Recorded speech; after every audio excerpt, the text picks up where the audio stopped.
Kirstie, and this is Jack, who's playing the part of Ken Harrison, the lead character in Whose Life Is It Anyway? So, Jack, tell us a bit about Ken. He's a sculptor who has been in a very serious car accident and has found himself unable to move from the neck down. Well, I'm a member of the theatre, obviously, but I'm a Spinal-injuries physio and have been for many, many years. So I've been asked to help with the character of Ken to kind of get a little bit into Ken's head about what it would have felt like 50 years ago, having what's known as a complete spinal cord injury at the level of C4, which is very high up in somebody's neck. So it renders him unable to move from basically the bottom of his neck down. So I think for an actor as talented as Jack, to try and not move when you're acting has been quite a challenge.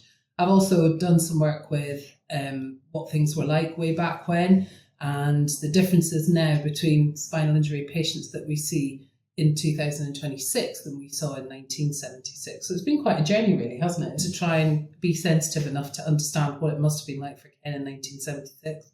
And one of the fantastic things about the People's Theatre is that we have people from all walks of life here. So just among the cast and crew of this play, we also have a consultant orthodontist, a professor of anatomy, and a GP. So that's been really, really helpful because there's obviously a lot of medical terminology. And so Kirstie's been invaluable for things like, okay, where do I have feeling? Where do I not have feeling?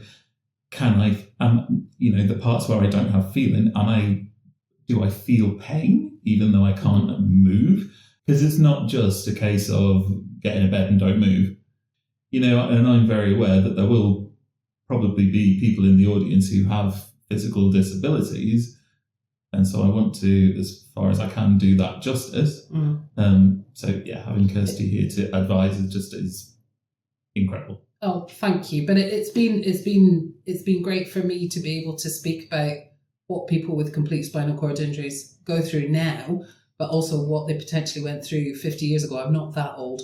But for me, it's been an interesting journey because I've thought about the advancements we've made with technology and, wheelchairs and pressure relief and things like that, which now, for a lot of people, enable them to live a much fuller life than they could have done 50 years ago.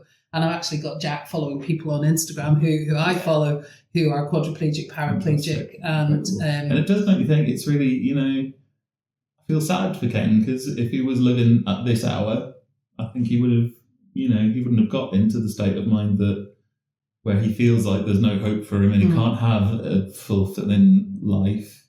And one of the most interesting things is that wherever we sit now with assisted dying, Ken's choices potentially could have been very different, but he may or may not have made the same choice. And I think that's what we wanted to kind of leave the audience with, wasn't it? Yeah. That almost thought-provoking, good Lord, this is a huge decision that Ken has made. And would he make that decision 50 years later? Who knows?